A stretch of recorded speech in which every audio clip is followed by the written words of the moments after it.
はい、皆さんこんばんにちは、さとけんです。今回はアナと雪の女王のエルサの髪型を作っていきます。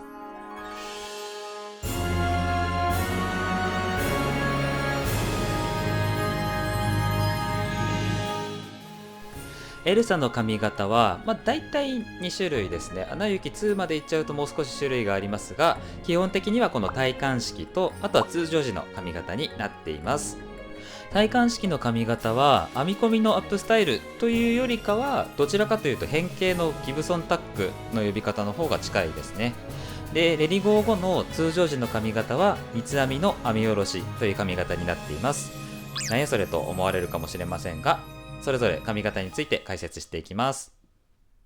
ベースはこちらのマジックオールバックロングのスノーブロンドですね。限定色のウィッグを使っていきます。生え際がすべてオールバックになっているので、エルサの髪型にぴったりじゃないかなと思います。で、もう一個いい点があったので、それはおいおいお伝えします。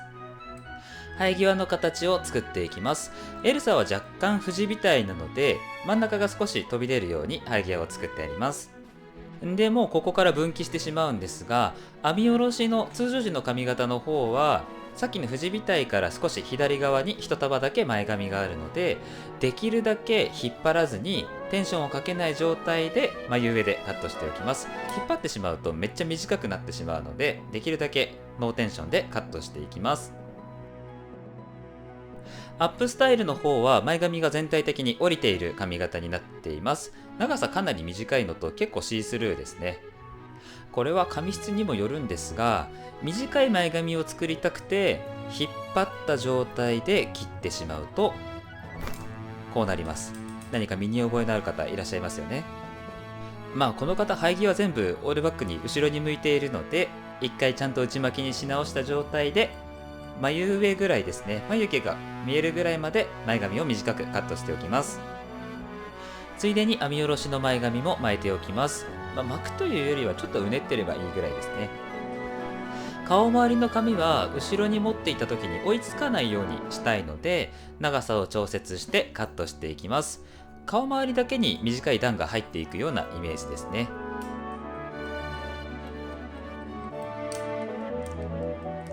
下の方もスライドカットで段をつなげていきます。これも同じように顔周りだけレイヤーが入っていれば OK です。どちらの髪型も前髪以外は全く同じカットになるので、顔周りにしっかりレイヤーを入れて切っていきます。もみあげはだいたい耳たぶくらいの長さに短くカットしておきます。最初にお話ししたこのウィッグの良かった点もう一個が、僕今前髪しか巻いてないんですが、最初からエルサっぽいウェーブがついているので、巻くの苦手な方には楽ちんでいいかもしれないですね。巻くときはこのぐらい緩いウェーブがついていれば、下ろしていてもまとめても大丈夫かなと思います。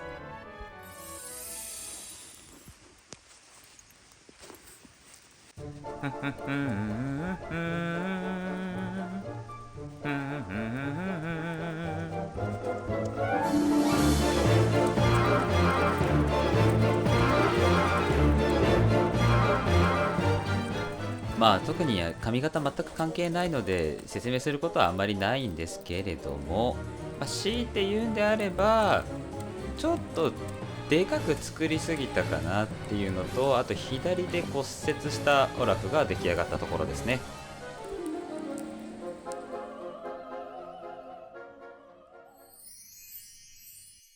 戴冠式の髪型はフロントから耳後ろまで髪のロールがつながっていて、最後に襟足でまとまっている髪型になっています。ポイントごとに解説していきます。NBAA のワックスを2種類使っていきます。単純に間ぐらいの強さが欲しかったので2つを混ぜて使っていきます。何回か本編見るまで気づかなかったんですが、これお母さんと同じ髪型だったんですね。スタイリング剤をつけ終わったら根元に逆毛を立てていきます。逆毛を立てる意味は2つあって、髪型的に潰れないようにしたいということと、このウィッグの根元のスケスケになっている部分が見えないようにしたかったので、根元にだけ逆毛を立てています。前髪の上の部分は分けておいた方が仕事がしやすいので一度分けておいて、サイドの毛流れが結構きついので軽くスプレーを振って少し止まった状態を作っておきます。下の方の髪は結んでも結ばなくてもどちらでも作れるんですが、結んでおいた方が襟足がしっかりまとめられるということと、ピンの留める土台ができるので安定しやすいので、今回は結んで作っていきます。この髪型のセットは少し難しいので、やり方を2つ紹介しますので、やりやすい方でやってみてください。まずはアメピンを使ってロールを作りたい位置に押さえていきます。後から崩すことはほぼできないというか、多分崩すと痛いので、この時点でトップのふんわり感と毛束を作っていきます。サイドも少し膨らませてあげた方が左右のバランスが取りやすいですね。今お見せしている1つ目のやり方は編み込みを使わずに作っていきます。ちょっと代わりにこういう繊細な動きが必要になってしまうんですが、髪の毛で、絶妙にぴっちりすぎないぐらいのロールを作って、それをピンで留めて作っていきます。さっき1列アメピンで列を作ったところのすぐ上に留めていくことで、毛が浮いてこなくてしっかり止まってくるかなと思います。ロールも大事なんですが、この上の毛流れがしっかり横向きに近い状態になっていることがポイントですね。ここがちょっと難しいところだと思います。もう一つのやり方はロープ編みを応用したやり方を使っていきます。ロープ編みの時は両方の毛束をねじりながら編んでいくんですが、今回は上に来た時だけ軽くひねっている状態ですね。で、軽く引き出してあげると、さっきとほぼ同じような形になりますね。ところどころピンを留めながらで大丈夫なので、同じように進めていくと、横に関してはさっきと同じような形になりますね。後ろまで行ったらさっき結んだ毛束と一緒に持って、ここもピンで留めておきます。次にブルーの細いリボンをピンにつけたものを用意しておきます。後ろの作り方も外からぐるぐるいくやり方と内側からぐるぐるいくやり方と、どっちでも大丈夫だと思いますが、僕は今回外からベーグルのような形を作って真ん中にリボンを留めています。で、ここから先の毛束にのみリボンをぐるぐる巻いていきます。エルサの髪型よく見ると、このリボンがついているのはこの真ん中にある2周目のぐるぐるだけなので、外側は何もなくて真ん中だけリボンがついている状態ですね。毛先の紙を真ん中に入れて、外側からネジピンや鬼ピンで留めていくとしっかり崩れなくなりますね。前髪はバキバキになりすぎない程度にスプレーを振って毛束を整えていきます。最後に前髪のねじったもののすぐ後ろにティアラをつけて完成です。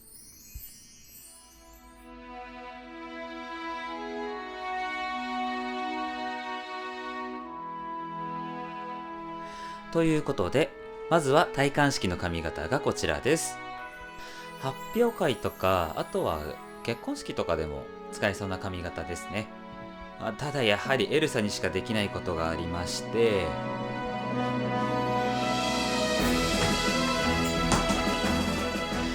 ティアラを投げ飛ばしても、この髪型をほどいてもこっちの髪型にすることは間で魔法を使わない限りできないので、おとなしく三つ編みを作っていきます。根元はさっきと同じように逆毛を入れてあります。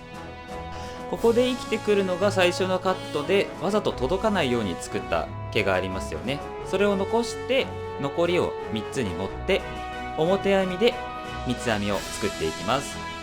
真後ろのシーン少ないですが、一時停止したりして見てみると、意外と編み始めはもう頭の真後ろぐらいですね。あんまり上からではないですね。2編み目から3編み目ぐらいまでに全ての髪の毛を編み込んで、そこから先は三つ編みをしていきます。エルサはかなり抜毛なんですが、それと同じに見えるように三つ編みにした毛束を全方向からほぐして太く見せていきます。地毛でやる際の参考になればと思って、あえて毛束を足さずに太く見せる方法を今回はやってますので、増毛をして三つ編みにするバージョンはクラッセさんのホームページを参考にしてみてください。ある程度下まで編んだら毛先をゴムで結んでおきます。後ろに届いていない顔周りの毛束もしっかり立体感を出しながらセットしていきます。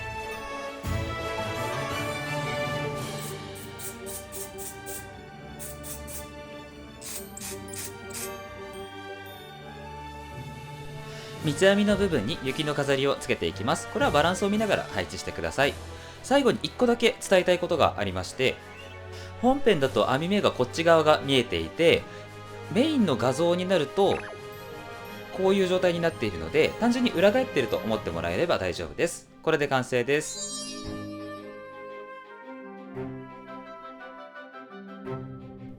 はい、これで三つ編みバージョンのエルサの髪型が完成です。こっちは比較的簡単なヘアアレンジなので、ぜひやってみてください。アナの髪型も今作っていますので、こちらもぜひ楽しみにしていただけたらなと思います。ご視聴ありがとうございました。よかったらチャンネル登録してまた見に来てください。それでは。